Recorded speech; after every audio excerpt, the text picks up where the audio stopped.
جو جانا چاہتے ہیں جلدی نکلیں، جو بیٹھنا چاہتے ہیں توجہ سے بیٹھیں، پھیر کر بیٹھیں۔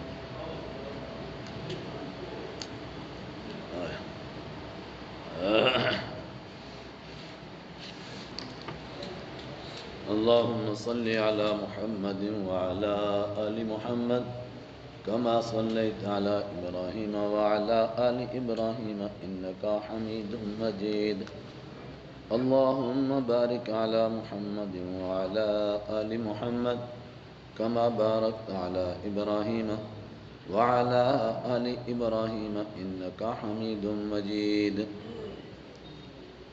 سورہ شورى چل رہی ہے، اور کب غلطی سے ہم نے یہیں سے پڑھ لیا تھا، لیکن ہمیں پیچھے سے پڑھنا تھا۔ آج یہ آخر کے 2 رکوع ہیں، اللہ کرے ان کی تکمیل ہو جائے۔ وَمَا أَصَابَكُم مِّن مُّصِيبَةٍ فَبِمَا كَسَبَتْ أَيْدِيكُمْ وَيَعْفُو عَن كَثِيرٍ۔ بہت بڑا فلسفہ۔ دنیا میں انسان پر پریشانی آتی ہیں، ایمان والے پر بھی آتی ہیں اور غیر ایمان والے پر بھی آتی ہیں۔ اس کے پیچھے راز کیا ہے؟ 2 قسم کی پریشانیاں ہیں۔ ایک وہ جو اللہ والوں کو اللہ کے دین پر لگ کر پریشانیاں آتی ہیں، جس طرح حضرت رسول اکرم صلی اللہ علیہ وسلم پر پریشانیاں آئیں، وہ صرف ان کے مرتبوں کو بلند کرنے کے لیے ہے۔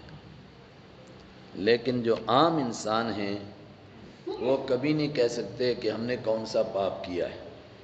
نہیں، کتنے پاپ ہوئے، کتنی غلطیاں ہم سے ہوئیں، جو بھی کچھ ہوتا ہے وما اصابہ، اور نہیں پہنچتی ہے تم کو من مصیبت، کوئی بھی مصیبت، الا بما کسبت ایدیکم، مگر ان کاموں کی وجہ سے جو تمہارے ہاتھوں نے کمائے ہیں۔ تم کچھ غلطیاں کرتے ہو، تم سے کچھ جرائم ہوتے ہیں، اس کی وجہ سے اللہ کے یہاں سے پکڑ آ جاتی ہے۔ جرائم پر کس طرح پکڑ آتی ہے؟ 1-2 بات سمجھانے کے لیے حدیث کی عرض کرتا ہوں۔ آپ صلی اللہ علیہ وسلم نے فرمایا، کچھ گناہ وہ ہیں جن کی سزا صرف آخرت میں ملے گی، کچھ گناہ وہ ہیں جن کی سزا آخرت میں ملنے کے علاوہ دنیا میں بھی ملے گی، اور یہ خالی چکھنے کے لیے ہے۔ ان میں سے میں صرف ایک بات بتاتا ہوں۔ آپ نے فرمایا جو ماں باپ کی نافرمانی کرے گا، یہ اردو کا لفظ ہے، ماں باپ کا دل دکھائے گا، چونکہ فرما برداری تو ہے ہی اللہ کی ہے، ماں باپ کی فرما برداری سے کوئی تعلق نہیں۔ ماں باپ کا دل دکھائے گا، موت نہیں آئے گی، اس سے پہلے وہ کسی مصیبت میں پھنس جائے گا۔ بخاری شریف کی حدیث ہے، میں اور آپ بھی اپنی زندگی کو ٹٹولیں۔ فرمایا پچھلی قوموں میں ایک بہت بڑے عالم، بہت بڑے عبادت گزار تھے، ان کا نام تھا جریج۔ وہ نماز پڑھ رہے تھے، ماں نے آواز لگائی جریج، اس کے دل میں آیا اصلی ام اجیب الامی، نماز پڑھوں یا ماں کو جواب دوں؟ ماں نے پھر کہا جریج، وہ پھر نماز پڑھتے رہے۔ ماں نے پھر کہا جریج، وہ پھر نماز پڑھتے رہے کہ میں جلدی سلام پھیرتا ہوں اور امی کو جواب دیتا ہوں۔ نماز نفل تھی، لیکن اگر فرض نماز ہو اور آدمی کو یہ لگے کہ ماں کے پاس کوئی ہے نہیں، ایسا نہ ہو چارپائی سے گر گئی ہے اور مجھ سے پانی مانگ رہی ہے، تو پھر فرض نماز کو بھی توڑ کر جانا ہے۔ اگر اس کو معلوم ہے کہ گھر میں کوئی ہے، لیکن چونکہ والدہ کے ذہن میں نہیں کہ میں نماز پڑھ رہا ہوں، اس لیے وہ مجھے بلا رہی ہے، تو پھر پہلے نماز پڑھنی ہے، پھر جا کر کے والدہ کو بتانا ہے۔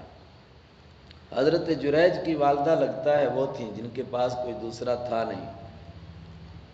انہوں نے کہا تم بڑا عبادت گزار ہے، میں اللہ سے مانگتی ہوں تجھے موت نہ آئے اس سے پہلے تو کسی رنڈی کا منہ دیکھے، کوئی گندی عورت تجھ پر الزام لگائے۔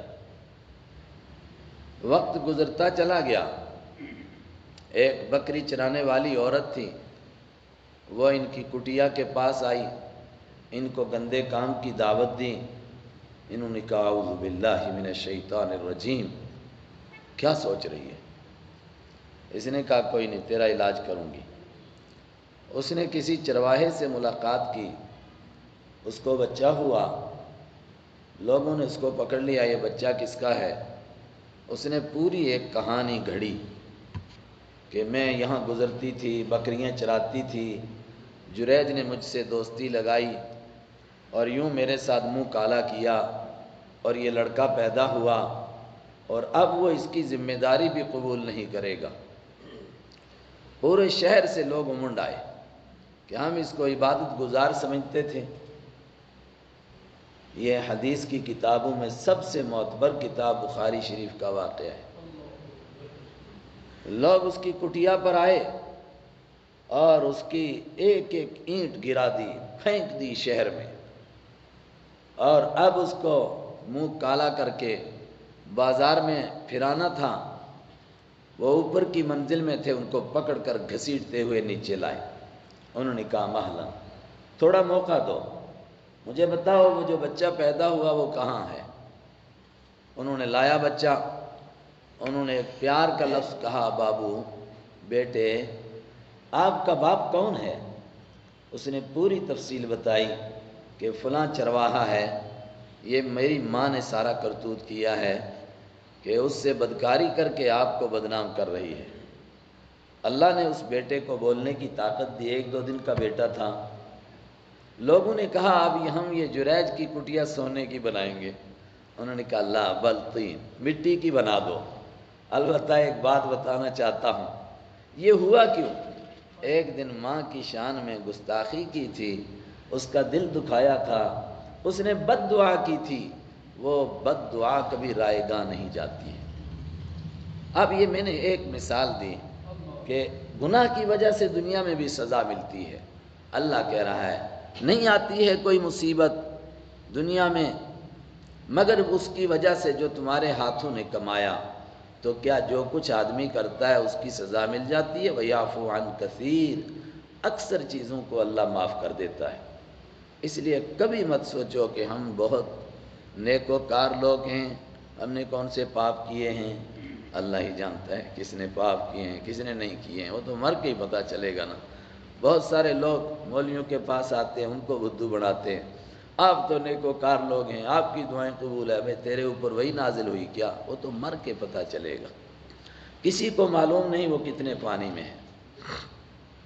اور سنو، جب اللہ سزا دینا چاہے کوئی بھاگ سکتا ہے؟ نہ زمین میں بھاگ سکتا ہے، نہ آسمان میں بھاگ سکتا ہے، نہ زندہ بھاگ سکتا ہے، نہ مردہ بھاگ سکتا ہے۔ اگر کسی میں ہے ہمت تو آج بھاگ کر دکھائے قرآن شریف سے۔ وَمَا أَنْتُمْ بِمُعْجِزِينَ، اور تم نہیں ہو اللہ کو عاجز کرنے والے، فی الارض، زمین میں، کہیں بھی جاؤ، کدھر بھی بھاگو، بھاگ نہیں سکتے، مر کے کہاں چھوٹو گے۔ وَمَا لَكُم مِّن دُونِ اللَّهِ، تو تم تو بھاگ کے بچ نہیں سکتے، تو کوئی تمہارا حاجت روا، کوئی مشکل کشا جس کو تم خدا مانتے ہو وہ بچا لے گا۔ وَمَا لَكُم مِّن دُونِ اللَّهِ مِن وَلِيٍّ، پھر وہ ولی کا لفظ آ گیا، اور نہیں ہے تمہارے لیے اللہ کے سوا کوئی حاجت روا، کوئی مشکل کشا، کوئی مددگار، ولا نصیر، اور نہ کوئی مدد کرنے والا۔ میں نے کہا تھا لغت کے اعتبار سے، ڈکشنری کے اعتبار سے ولی کہتے ہیں جو زبانی طور پر حمایت کرے میں آپ کے ساتھ ہوں، نصیر اس کو کہتے ہیں جو پریکٹیکل کھڑا ہو جائے، جناب میں آپ کے ساتھ ہوں، کون آپ کو سزا دے سکتا ہے؟ کوئی نہیں ملے گا جب اللہ سزا دینے پر آ جائے۔ بس اللہ بچائے ہم کو، اللہ بچائے، اللہم احفظنا، اللہم احفظنا۔ اللہ تعالیٰ کی سزا سے کون بچا سکتا ہے؟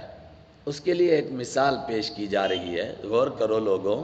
وَمِنْ آیَاتِهِ الْجَوَارُ، اور اللہ کی قدرت کی نشانیوں میں سے وہ کشتیاں ہیں، فی البحر، جو سمندر میں چلتی ہیں، کل اعلام، پہاڑ کی چوٹیوں کی طرح، اتنی بڑی بڑی کشتیاں ہیں، اگر اللہ ان کو ڈبونا چاہے کون بچائے گا؟ اگر اللہ ان کو غرق کرنا چاہے کون بچائے گا؟ اور یہ اس دور کی بات ہے کہ جب ابھی اسٹیمر نہیں تھا، موٹر نہیں تھا، کشتیاں صرف ہوا پر چلتی تھی، ہوا جدھر لے کر چلے ادھر ہی کشتی چل پڑے۔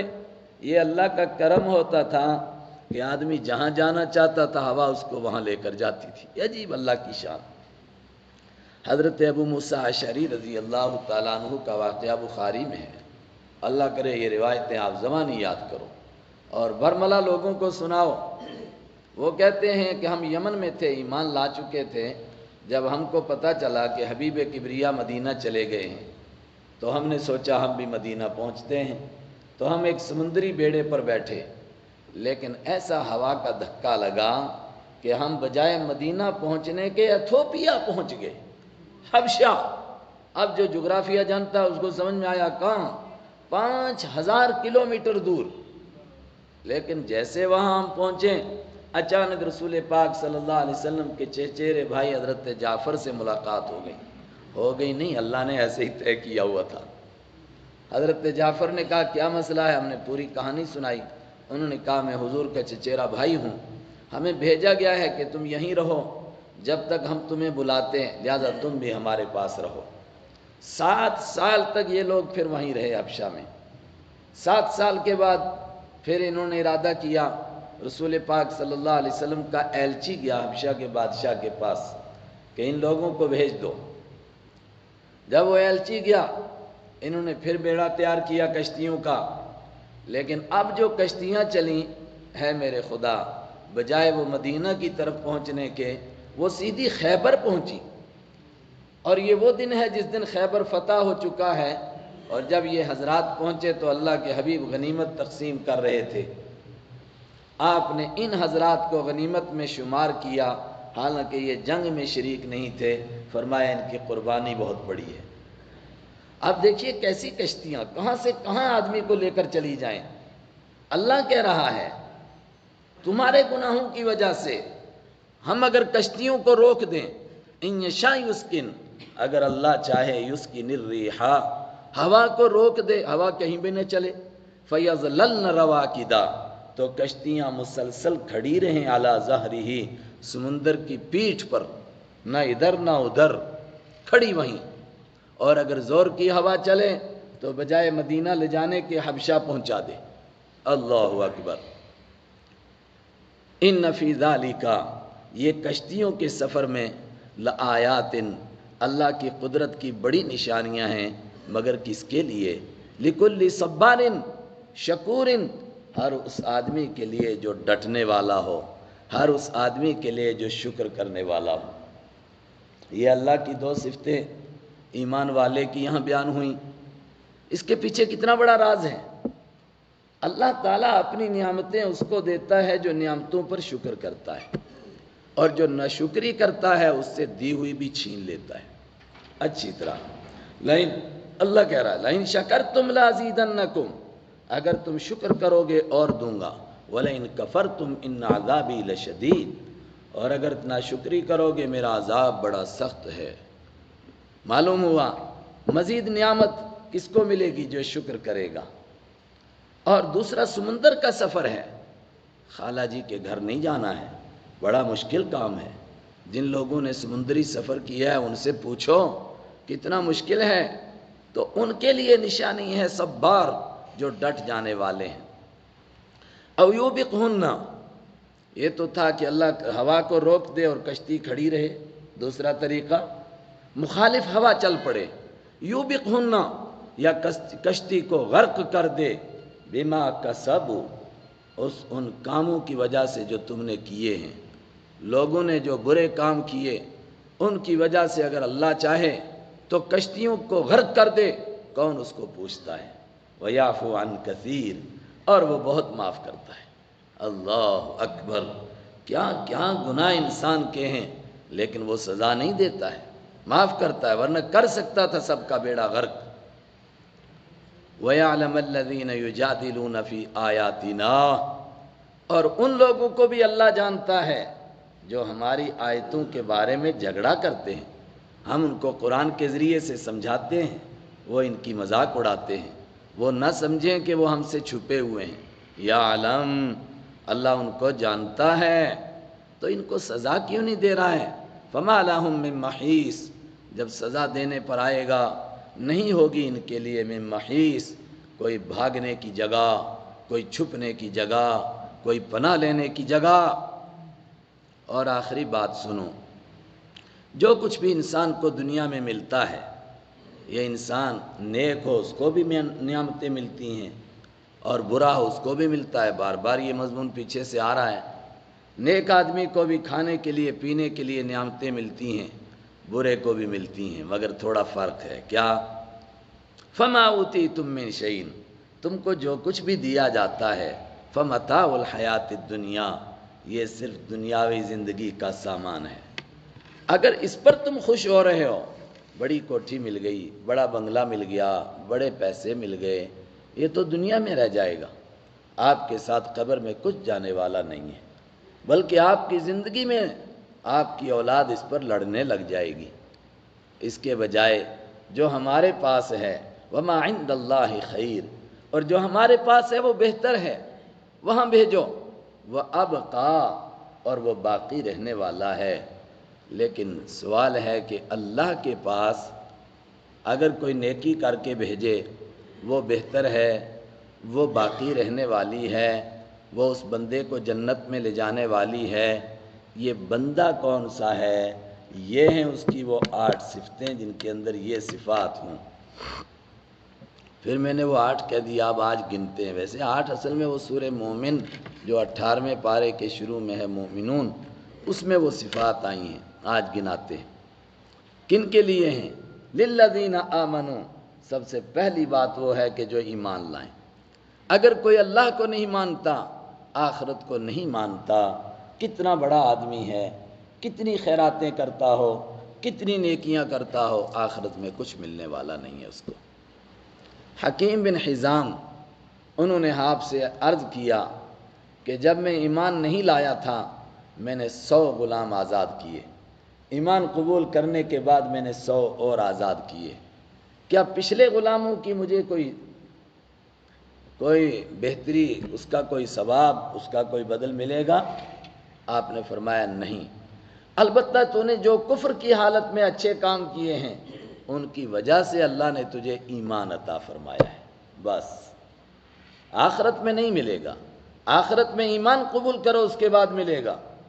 اب یہاں ہم اپنی اصلاح کریں۔ بہت سارے لوگ کہتے ہیں کہ فلاں آدمی ہے تو کافر، آدمی بڑا اچھا ہے۔ بھائی کتنا بھی اچھا ہے، مگر اللہ کے ہاں کچھ پانے کے لیے پہلے اس کو ماننا ضروری ہے۔ اللہ کو مانتا ہو، آخرت کو مانتا ہو، اللہ کے حبیب کو مانتا ہو، اس کے بعد پھر جس طرح کی وہ زندگی گزار سکتا ہے، جو اس کے لیے ممکن ہے وہ گزارے۔ نماز پڑھ سکتا ہے تو پڑھے، نہیں پڑھ سکتا کوئی بات نہیں، روزہ رکھ سکتا ہے تو رکھے، نہیں رکھ سکتا ہے کوئی بات نہیں، ایمان والا شمار ہوگا۔ کلمہ پڑھا دو اس کو۔ بہت سارے لوگ کہتے ہیں، ایک آدمی کہہ رہا ہے جی کلمہ پڑھوں، مفتی صاحب کیا کریں؟ تو بھئی پڑھاؤ فوراً۔ اگر آپ ایک لمحے کا انتظار کریں گے، قاضی ثناء اللہ کے بقول آپ کا ایمان خطرے میں پڑ جائے گا۔ اس درمیان اگر وہ مر جائے گا تو کس کے ذمہ لگے گا؟ اس کو فوراً کلمہ پڑھا دو، باقی کیا ہوگا وہ اللہ جانے، کل اس نے کیا کرنا ہے اللہ جانے، سارے انتظام اللہ غیب سے کرے گا۔ ہم نے کاندلہ کا ایک واقعہ پڑھا، مسجد کی دکان میں ایک صاحب رہتے تھے، کریانے کی دکان کرتے تھے۔ انہوں نے کہا مسجد میں آئے رمضان میں، لوگوں مجھے کلمہ پڑھاؤ۔ امام صاحب نے کہا بہت اچھا، پڑھو کلمہ۔ اس نے فٹافٹ حساب پیش کیا اور اپنا کفن کا کپڑا اور یہ سب کچھ دیا ان کو۔ انہوں نے کہا کیا مطلب ہے؟ کہا مجھے کچھ بتایا گیا ہے کہ تیرا نمبر آنے والا ہے۔ یہ ایمان اس کو کیوں ملا؟ کہا مسجد کی دکانیں بہت لوگوں کے پاس تھیں، سب قبضہ کر کے بیٹھ گئے تھے، یہ اکیلا تھا جو ہر سال نیو ایگریمنٹ کرتا تھا، بھئی چاہو تو مجھے نکال دو، میں مسجد کا مالک، دکان کا مالک نہیں ہوں، بس کرایہ دار ہوں، اور سب سے پہلے کرایہ ادا کرتا تھا۔ بہت حسن سلوک، اللہ نے اس کو ایمان نصیب کرنا تھا، کہتے ہیں 3 دن تک مسجد کے اندر ہی اعتکاف کیا اور تیسرے دن انتقال ہو گیا۔ تو جس کو ایمان نصیب ہو جائے اس کے لیے ہے، اگر ایمان نصیب نہیں ہے اس کے بعد ہم کوئی امید نہیں کر سکتے ہیں۔ تو پہلی صفت کیا ہے ان کی؟ اب یاد رکھیے گا، بولیو، پہلی صفت کیا ہے؟ ایمان ہونا چاہیے۔ اب میں پوچھوں گا، اگر آپ بھول گئے تو مجھے تھوڑی کوفت ہوگی کہ کوئی سنتا ہی نہیں ہے۔ دوسری صفت جو بڑی بات ہے، وَعَلَىٰ رَبِّهِمْ يَتَوَكَّلُونَ، وہ اپنے رب ہی کے اوپر بھروسہ کرتے ہیں۔ یہ رب پر بھروسے کا کیا مسئلہ ہے، توکل کا کیا مسئلہ ہے؟ میں نے 2 دن کہا کہ میں اس پر عرض کروں گا۔ یاد رکھیں، اللہ پر بھروسہ اس لیے نہیں کہ آدمی کام چھوڑ دے۔ ایک آدمی کہ اللہ پر بھروسہ ہے، اللہ خود روٹی کھلائے گا نا، اسکول جانے کی کیا ضرورت ہے، دکان ڈالنے کی کیا ضرورت ہے، پڑھنے کی کیا ضرورت ہے، اللہ نے خود کھلانا ہے۔ اور اللہ خود کھلائے گا، پھر کہ نہیں روٹی بنا کر بھی اللہ دے گا، اور پھر میرے منہ میں بھی اللہ ڈالے گا۔ ممکن ہے کہ ایسا وہ کر لے، لیکن منشاء باری تعالیٰ یہ نہیں ہے۔ منشاء باری تعالیٰ کیا ہے؟ جتنی طاقت انسان کو دی گئی ہے اس کو پورا استعمال کرے آدمی، اس کے بعد بھروسہ اللہ پر کرے۔ اس کا کیا فائدہ ہوگا؟ کتنا بڑا بھی نقصان ہوگا اس کو کوئی ٹینشن نہیں ہو گئی، اس لیے کہ وہ سمجھے گا کہ بھئی اللہ نے نہیں لکھا تھا تو میں نے اپنی طرف سے محنت کی، مالک دا کم پانی دینا، پر مشکاں پاوے، مالک دا کم پھل پھل لانا، لاوے یا نہ لاوے وہ اس کا کام ہے۔ یہ اس کا فائدہ ہے۔ دوسری بات، جو بات پیش آ جائے، پچھلی بات کے لیے تقدیر کس لیے ہے؟ عمل والا بنانے کے لیے، بے عمل بنانے کے لیے نہیں ہے۔ محنت کرو، اور جو ہو جائے اس کے اوپر ٹینشن سے بچنے کا ذریعہ ہے توکل۔ کچھ بھی ہو جائے، آ جائے تو خوشی نہیں، چلا جائے تو غم نہیں، کیونکہ بھروسہ کس کے اوپر ہے؟ اللہ کے اوپر ہے۔ اب تھوڑا سا اس کو ہم آگے بڑھاتے ہیں۔ کیا یہ جو احتیاطی تدبیریں انسان کرتا ہے، کیا یہ توکل کے خلاف ہیں کہ توکل کے تحت ہیں؟ دیکھیے، حدیث میں ہے، بخاری کی حدیث ہے، آپ صلی اللہ علیہ وسلم نے کچھ چیزیں گنائیں، فرمایا ان کا اسلام میں کوئی حیثیت نہیں ہے۔ ان میں ایک فرمایا لا عدوہ فی الاسلام، اسلام میں ایک کی بیماری دوسرے کو نہیں لگتی ہے، بیماری اسی کو لگے گی جس کو اللہ چاہے گا۔ جس کو اللہ چاہے گا وہ مرے گا، جس کو اللہ چاہے گا وہ بیمار ہوگا، اور جس کو اللہ چاہے گا کہ بیمار ہو وہ بچ نہیں سکتا ہے، چاہے جہاں مرضی بھاگ کر کے جائے۔ لیکن بیماری نہیں پھیلتی، دوسرے کو نہیں لگتی، تو کیا اس کے لیے دوائی نہیں کرنی چاہیے؟ کیا اس کے لیے احتیاط نہیں کرنی چاہیے؟ خود آپ فرماتے ہیں احتیاط بھی کرنی چاہیے، دوائی بھی کرنی چاہیے۔ کیوں؟ یہ انسان کر سکتا ہے، لیکن اس کے اوپر اگر ذرا سا بھی یقین ہو گیا ایمان سے چلے جائے گا۔ کیسے؟ فرمایا کوئی آدمی کسی علاقے میں تھا، بخاری مسلم سب کی حدیث ہے، وہاں طاعون کی بیماری پھیلی۔ اب یہ بندہ بھاگنے لگا۔ اگر یہ بھاگے گا اور اتفاق سے یہ بیمار نہیں ہوگا، اس کو شیطان دل میں یہ بات ڈالے گا کہ میں بھاگا تو بچا، اگر نہ بھاگتا تو نہ بچتا۔ فرمایا بالکل اس کو بھاگنے کی اجازت نہیں ہے۔ اور اگر کہیں باہر ہے اور کسی علاقے کے اندر بیماری پھیل گئی، فرمایا ہرگز وہاں داخل مت ہو۔ اب اگر اس کو بیماری لگے گی، شیطان اس کو بیوقوف بنائے گا کہ یہ یہاں آیا تھا اس لیے اس کو بیماری لگی ہے، تو اس کا مطلب توکل اللہ پر کرنا ہے، احتیاط کرنی ہے، تھوڑی سی دوائی بھی کھا لینی ہے، لیکن اس پر ایمان بالکل نہیں رکھنا ہے۔ میں 2 مثالیں قرآن سے پیش کرتا ہوں۔ جب آدمی خام خواہ کے بھروسے وہ کرنے لگے نا احتیاط، لگتا ہے وہ اللہ کو پسند نہیں ہے اور الٹا ہو جاتا ہے۔ ایک احتیاط حضرت یعقوب علیہ السلام کی قرآن نے بیان کی، ایک احتیاط ابراہیم علیہ السلام کی حدیث نے بیان کی۔ قرآن کی عرض کرتا ہوں، ان کے بیٹے مصر گئے غلہ لینے کے لیے، پہلی مرتبہ گئے غلہ لے کر آئے، دوسری مرتبہ گئے، والد نے کہا بچوں لا تدخلوا من باب واحدہ، ایک دروازے سے نہیں جانا، الگ الگ دروازوں سے جانا۔ قرآن نے کہا حضرت یعقوب اللہ کی تقدیر کو نہیں ٹال سکتے تھے، بس یہ ان کو اپنے دل میں ایک خیال آیا تھا، انہوں نے اس پر عمل کیا، پھر وہ داخل ہوئے الگ الگ دروازوں سے۔ قرآن پاک نے کہا وہ الگ الگ دروازوں سے داخل ہوئے، اس لیے کہ ان کے ابا نے کہا تھا الگ الگ دروازوں سے داخل ہونا، لیکن ان کے ابا اللہ کی تقدیر سے ان کو نہیں بچا سکتے تھے، تو انہوں نے ایسا کیوں کیا؟ تمام مفسرین کا اس پر اتفاق ہے، اس لیے کہ پہلی مرتبہ بچے گئے تھے، ان کا وہاں کوئی تعارف نہیں تھا، اب تعارف ہو گیا ہے۔ جب 11 بچے جائیں گے اور صحت مند ماشاءاللہ ہٹے کٹے، تو سب دیکھیں گے یار کیا یہ تو پوری ایک پلٹن ہے، یہ تو ایک بٹالین ہے پوری، ایک ہی باپ کے بیٹے ہیں، نظر لگ سکتی ہے، اور نظر برحق ہے۔ میرے اور آپ کے آقا نے فرمایا نظر انسان کو قبر میں پہنچا دیتی ہے اور اونٹ کو ہانڈی میں پہنچا دیتی ہے۔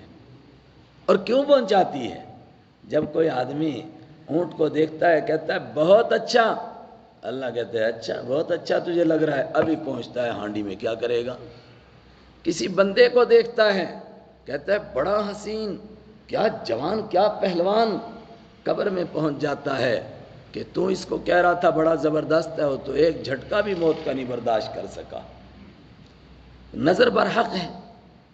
اس موقع پر قرآن پاک نے تبصرہ کیا، حضرت یعقوب علیہ السلام نے بیٹوں کو یہ بات کیوں کہی تھی؟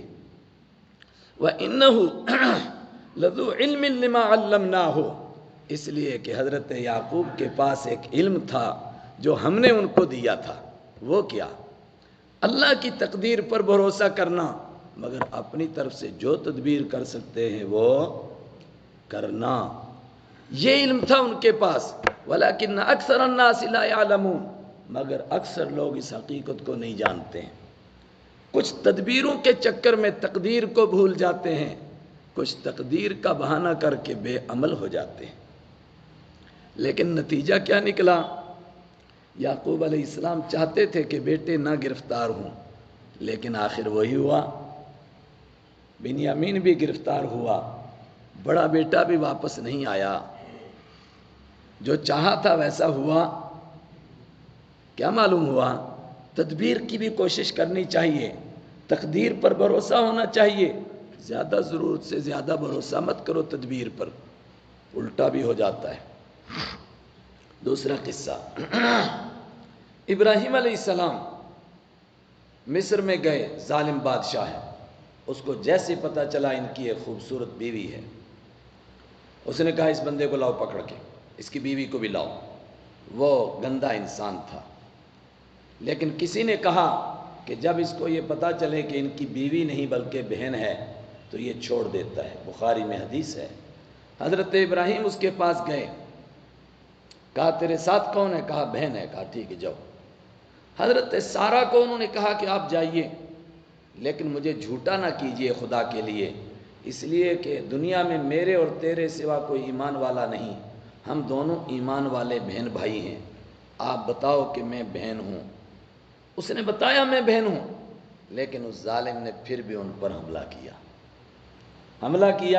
اللہ نے بچایا، اس تدبیر سے نہیں بچے۔ اللہ نے کیسے بچایا؟ اچانک اس پر کوئی بجلی گری، وہ تڑپنے لگا، کہنے لگا مجھے معاف کر دے، میں تجھے چھوڑ دوں گا۔ انہوں نے معاف کیا، کھڑا ہوا، پھر حملہ کرنے لگا، پھر گرا، پھر تڑپنے لگا، 3 مرتبہ اسی طرح ہوا۔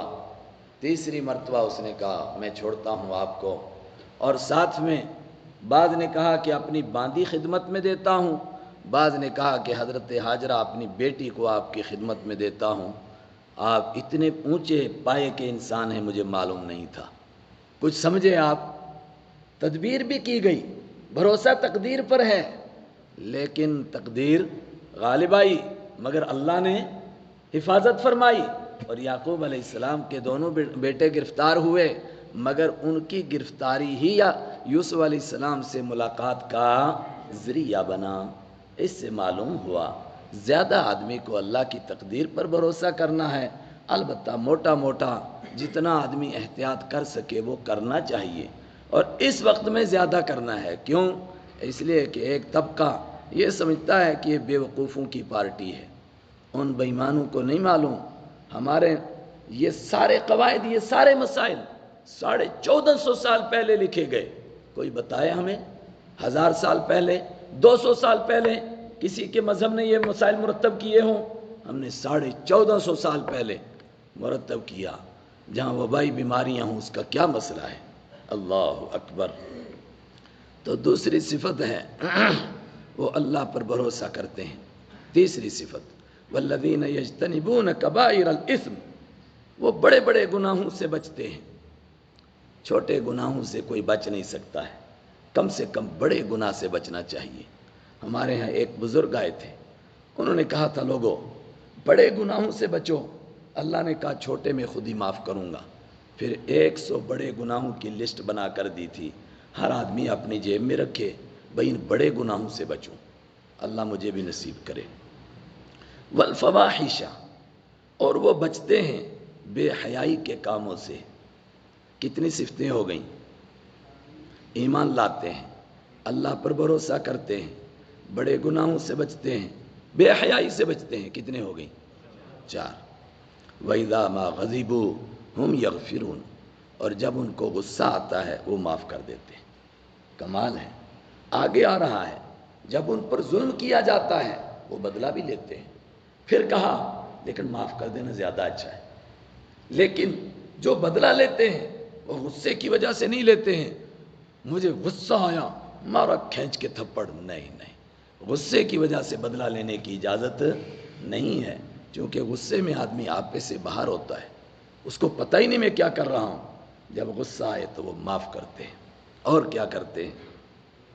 والذین استجابوا لربہم، جو اپنے رب کے سارے حکموں کو مانتے ہیں اور خاص طور سے اقاموا الصلاۃ، نماز قائم کرتے ہیں۔ کتنے ہو گئے؟ 5 ہوئے؟ ارے 4 ہوئے۔ ایمان لانا، توکل کرنا، بڑے گناہوں سے بچنا 3، فواحش سے بچنا، غصے میں معاف کرنا، کتنے ہوئے؟ 5۔ اللہ کے سارے حکموں کو ماننا 6، نماز قائم کرنا 7۔ وَأَمْرُهُمْ شُورَىٰ بَيْنَهُمْ، اور جو بھی ان کا کوئی معاملہ ہو وہ آپس میں مشورے سے حل کرتے ہیں۔ حضرت علی نے فرمایا آدمی 3 طرح کے ہوتے ہیں، ایک آدمی آدھا ہوتا ہے، ایک پورا ہوتا ہے، ایک کسی کھاتے کا بھی نہیں ہوتا ہے۔ پوچھا پورا کون ہوتا ہے؟ کہا جس کی عقل خود بھی کام کرتی ہے مگر بغیر مشورے کے کوئی کام نہیں کرتا ہے۔ آدھا کون سا ہے؟ جس کی اپنی عقل کام نہیں کرتی مگر دوسروں سے مشورہ لے لیتا ہے، یا مشورہ نہیں لیتا مگر اپنی عقل کام کرتی ہے، آدھی عقل والا ہے۔ اور کسی کھاتے کا نہیں، وہ کون ہے؟ کہا ایک تو ہوں جان تو نہیں، دوسرے ایک سے ہی مان تو نہیں، اپنی عقل کام نہیں کرتی دوسرے کی مانتا نہیں، یہ کسی کھاتے کا بھی نہیں ہے۔ کتنے ہوئے اب؟ 8 ہو گیا۔ اب یاد رکھو نا، وَمِمَّا رَزَقْنَاهُمْ يُنْفِقُونَ، اور جو ہم نے ان کو روزی دی اس میں سے وہ خرچ کرتے ہیں۔ 9ویں وَالَّذِينَ إِذَا أَصَابَهُمُ الْبَغْيُ، اور وہ جب ان پر کوئی زیادتی ہوتی ہے ہم ينتصرون، تو وہ بدلہ بھی لیتے ہیں۔ سورت مکی ہے، مکہ میں کیا بدلہ ہو سکتا تھا؟ حدوں سے کراس کر گئے تو کچھ چھوٹے موٹے واقعات ملتے ہیں۔ حضرت عمر ایمان لائے، سارے لوگوں نے مل کر گھیر لیا، صبح سے لے کر کے کوئی اشراق کے وقت تک لڑتے رہے، گھونسے مار مار کر کے ان کی بھی تباہی کی، خود بھی نڈھال ہو گئے، بدلہ لیا۔ کیوں؟ بدلہ لینے میں بھی فائدہ ہے۔ بعض دفعہ کسی کا دماغ خراب ہوتا ہے، اگر اس سے بدلہ نہ لو وہ اگلے آدمی پر اور زیادہ ظلم کرتا ہے، پھر اگلا آدمی اینٹ اٹھا کر اس کو سر میں مارتا ہے۔ پہلے والا ہی اگر ایک چھوٹا سا تھپڑ مار دے اس کا دماغ ٹھیک ہو جاتا ہے، پھر وہ خود بچتا ہے۔ لیکن بدلہ لے کتنا؟ وَجَزَاءُ سَيِّئَةٍ سَيِّئَةٌ مِثْلُهَا، اور بدلہ لے کتنا؟ برائی کا بدلہ اسی کے برابر، اس سے ذرا بھی زیادہ نہیں۔ اب وہ ناپنا بڑا مشکل ہے، جس نے کتنے زور کا تھپڑ مارا تھا اتنا ہی مارنا ہے۔ کہا اس جھنجٹ میں مت پڑو، فمن عفا، تو جو کوئی معاف کرے، واصلح، اور حالات درست کر لے، اس کا اجر اللہ کے ذمے ہے۔ اللہ تعالیٰ ظالموں سے محبت نہیں کرتا ہے۔ لیکن اگر کوئی بدلہ لے، وَلَمِنْ انتصر، اور جس نے بدلہ لیا بعد ظلمہ، اس پر ظلم ہونے کے بعد، ما علیہم من سبیل، اس کے اوپر کوئی الزام نہیں ہے۔ بدلہ لیا ہے بھائی، اس کا حق تھا، اچھا کیا اس نے، پھر الزام کس پر ہے؟ انما السبیل، بے شک الزام ہے اس آدمی پر، ان لوگوں پر، علی الذین یظلمون الناس، جو لوگوں پر ظلم کرتے ہیں، ویبغون فی الارض، ویبغون فی الارض، اور زمین میں بغاوت کرتے ہیں، فساد کرتے ہیں، ادھم مچاتے ہیں، بغیر الحق، ناحق، اولئک لہم عذاب علیم، ان کے لیے دردناک عذاب ہے۔ اب یہ 10ویں صفت تھی کہ بدلہ بھی لے سکتے ہیں لیکن معاف کرنا بہتر ہے۔ اس چیپٹر کو کلوز کرنا سے پہلے پھر دوبارہ دہرایا، وَلَا مَنْ صَبَرَ، اور جو صبر کرے، وَغَفَرَ، اور معافی کر دے، إِنَّ ذَلِكَ مِنْ عَزْمِ الْأُمُورِ، یہ بڑے ہمت کے کام ہیں، آسان کام نہیں ہے۔ غصہ آئے، کسی نے ظلم کیا، آپ کہیں برداشت کرتے چلے جائیے، وہ کہنے کی باتیں شاعروں کی، یا ظالم ہنر آزمائیں تو تیر آزما ہم جگر آزمائیں، ذرا ایک مار کے تو دیکھو۔ نہیں، برداشت نہیں کر سکتا آدمی، لیکن اگر کوئی برداشت کر لے، ان ذالک من عزم الامور، یہ بڑی ہمت کے کام ہے۔ آخری رکوع آ گیا، ومن یضلل اللہ، اور جس کے اعمال کی وجہ سے، اس کی نافرمانیوں کی وجہ سے اللہ اس کو گمراہ کر دے، فما لہ من ولی، نہیں ہے اس کے لیے کوئی کارساز، حاجت روا، مشکل کشا، من بعدہ، اس کے بعد جو اس کو راستہ دکھا سکے۔ آدمی کو ایسا نہیں کرنا چاہیے کہ نافرمانی کرتے کرتے وہاں پہنچ جائے، اللہ بھی کہے اب اس کو ہدایت نہیں ملے گی۔ وَتَرَى الظَّالِمِينَ، آئے ہائے، وہ کہے نہیں ملے گی تو کوئی بات نہیں ہے، جہنم میں چلے جائیں گے۔ ارے خالہ جی کا گھر ہے جہنم میں؟ بعض بڑی بیہودہ باتیں ہیں، لوگ بولتے رہتے ہیں، نہ بالکل نہیں بولنا چاہیے۔ یہ بھی آخرت کی مذاق میں شمار ہوگا۔ کیسے؟ ہاں جی، وہ کسی کو کہا تھا نماز نہیں پڑھے گا پل صراط سے پار نہیں جائے گا، اس نے کہا ادھر سے ہی نیچے ہو جائیں گے۔ نہیں، ارے کیا سمجھ رہے ہو، جہنم میں چلے جاؤ گے؟ کس چیز کا نام جہنم ہے؟ وَلَمَّا رَأَوُا الْعَذَابَ وَتَرَى الظَّالِمِينَ، اے قرآن پڑھنے والے، تو ظالموں کو دیکھے گا جب وہ عذاب کو دیکھیں گے، یقولون، کہہ رہے ہوں گے، هل إِلَىٰ مَرَدٍ مِّن سَبِيلٍ، کوئی راستہ ہے واپسی کا، کوئی راستہ بتاؤ، کوئی آدمی بتاؤ، کسی طرح واپس چلے جائیں دنیا میں، نیکیاں کر کے آئیں گے، سب کام کر کے آئیں گے، بتاؤ کوئی راستہ، کوئی راستہ۔ کہاں راستہ ملے گا؟ ہاتھ پیچھے بندھے ہوئے جہنم کے قریب لائے جائیں گے اور شرم کے مارے سر جھکے ہوئے، لیکن جہنم کو کس طرح دیکھیں گے؟ گوشائے چشم، آنکھ کے کنارے سے، کنکھیوں سے۔ کہاں پہنچے؟ آ گئی جہنم کے نہیں آئی؟ ہائے ہائے، تراہم، تو دیکھے گا ان کو، یعرضون، ان کو پیش کیا جا رہا ہوگا، علیہا، جہنم کے سامنے، خاشعین، اس حال میں کہ وہ جھکے ہوئے ہوں گے، من الذل، ذلیل ہونے کی وجہ سے۔ ہائے ہائے، ینظرون، دیکھ رہے ہوں گے، من طرف خفی، آنکھ کے کنارے سے، خفی، پوشیدہ طور پر، چپکے چپکے، فرشتوں کو نہ پتہ چلے کہ یہ دیکھ رہے ہیں، مگر دیکھیں گے کہاں پہنچے۔ وقال الذین آمنوا، اس وقت میں کہیں گے ایمان والے، ان الخاسرین، بے شک نقصان والے وہ لوگ ہیں، الذین خسروا، جنہوں نے نقصان میں ڈالا، انفسہم، اپنے آپ کو، واہلیہم، اور اپنے گھر والوں کو، یوم القیامہ، قیامت کے دن، الا، سنو، ان الظالمین فی عذاب مقیم، بے شک ظالم لوگ ہمیشہ رہنے والے عذاب میں ہیں۔ ہائے ہائے، پہنچ گئے وہاں، ہے کوئی بچانے والا؟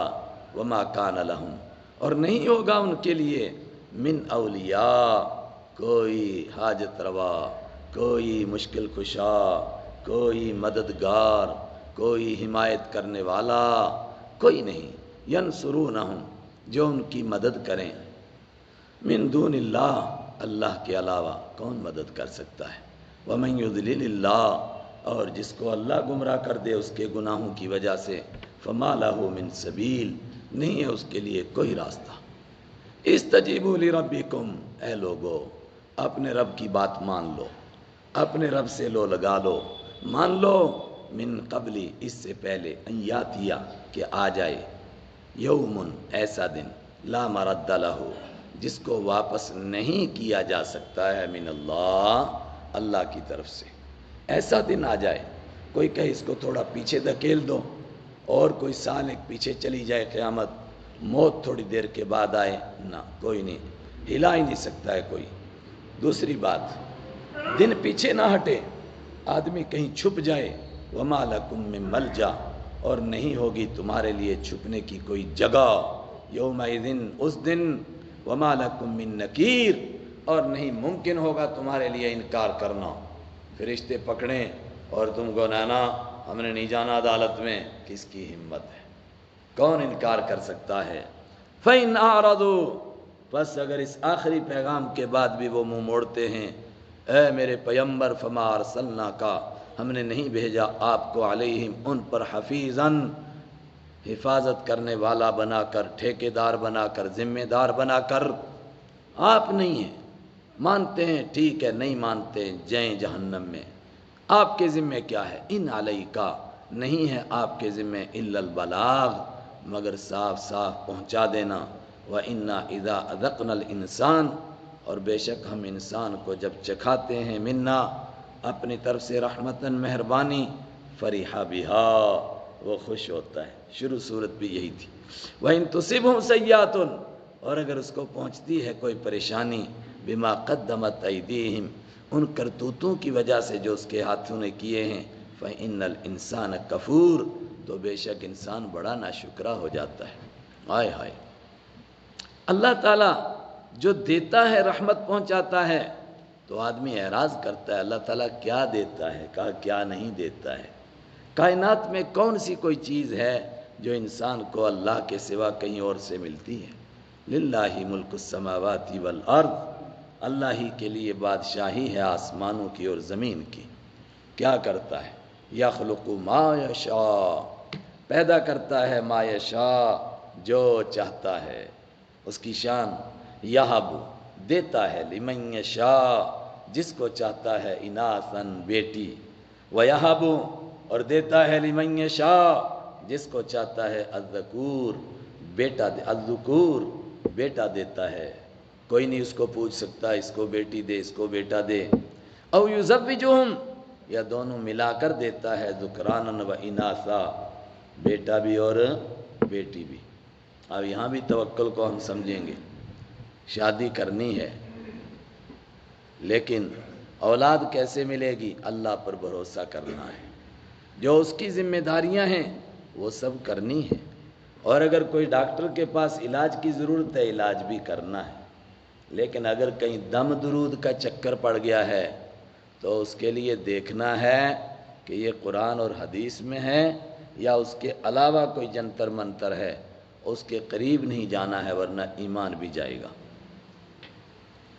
اللہ اکبر، او یزوجہم یا جوڑا بنا کر دیتا ہے، ذکرانا لڑکا بھی، و اناثا لڑکی بھی، ویجعل من یشاء عقیما جس کو چاہتا ہے اس کو بانجھ بنا دیتا ہے، بانجھ کا مطلب نہ لڑکا دیتا ہے نہ لڑکی دیتا ہے، ترقی کے اس دور میں وہ پوری دنیا میں پھرتا ہے کشکول لے کر، نہ لڑکا ملتا ہے نہ لڑکی ملتی ہے، پوچھتے ہیں کوئی سبب کوئی ریزن، کہتے ہیں کوئی سبب نہیں مگر نہیں مل رہا ہے، اللہ اپنی طاقت کا اظہار کرتا ہے نا، انہ علیم قدیر بے شک وہ جاننے والا ہے، قدیر زبردست طاقت کا مالک ہے، وہ اپنی طاقت کا اظہار کرتا ہے، جانتا ہے کس کو دینے ہیں۔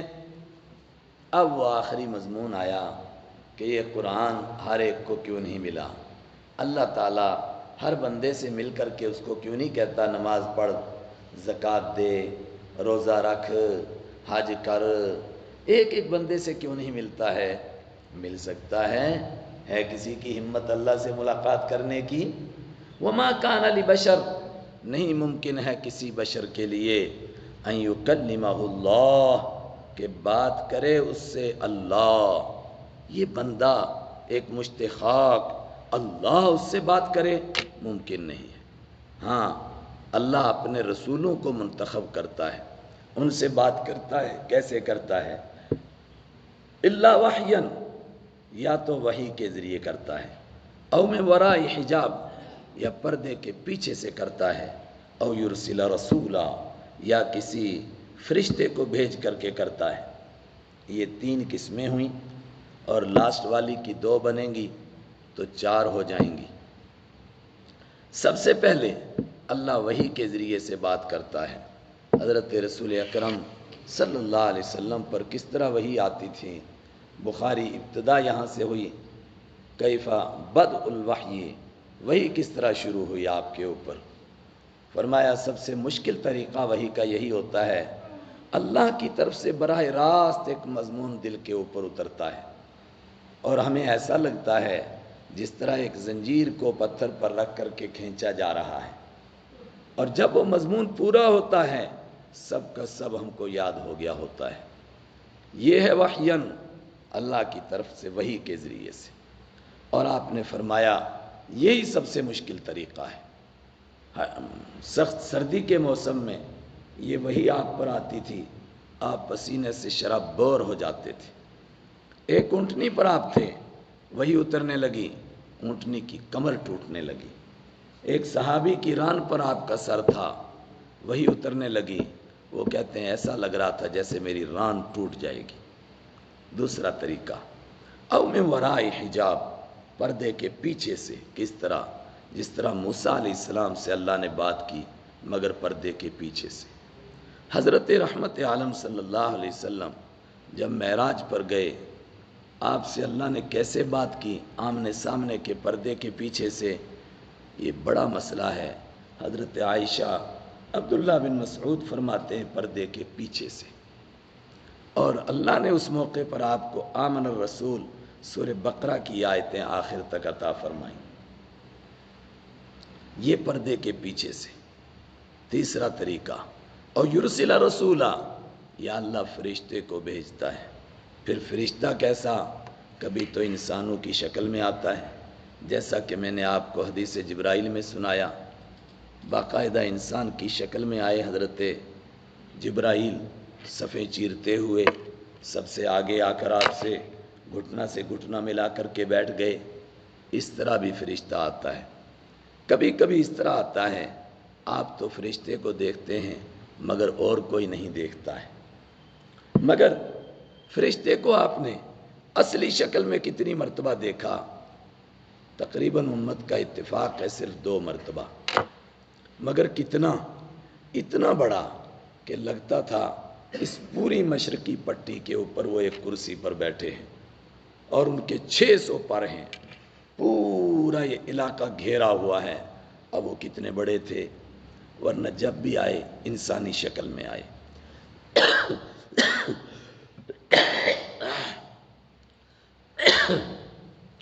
پھر وہ وحی کرتے ہیں، اب چلا مجھے بدن گلے میں کیا ہو گیا، فیوحیا، وہ وحی کرتے ہیں اللہ کے حکم سے، ما یشاء، جو اللہ چاہتا ہے۔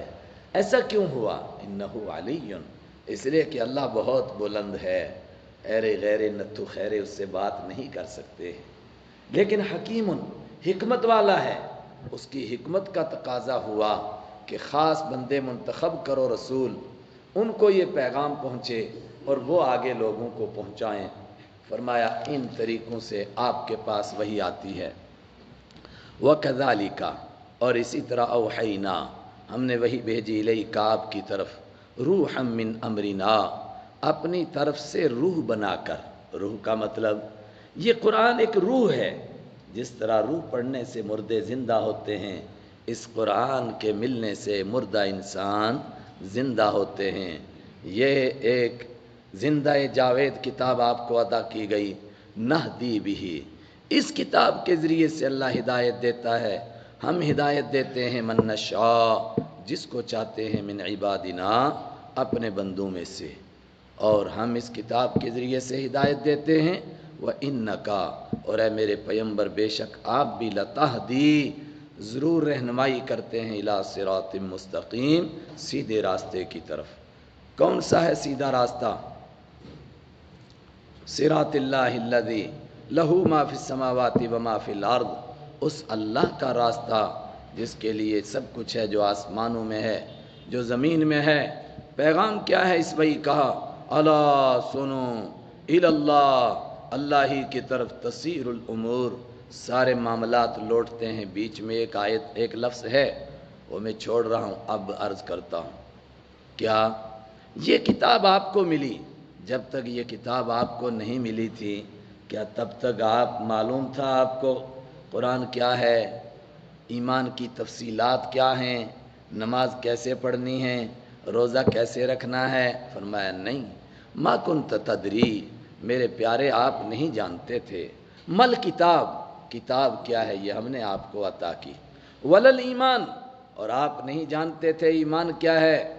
ایمان کا مطلب مطلق طور پر آپ مومن تھے، جانتے تھے ایمان کیا ہے، لیکن اس کی تفصیلات، روزے کیسے رکھنے ہیں، نماز کیسے پڑھنی ہے، امت کو کس طرح دین پر لانا ہے، اللہ کا دین کس طرح پھیلانا ہے، یہ تفصیل آپ نہیں جانتے تھے۔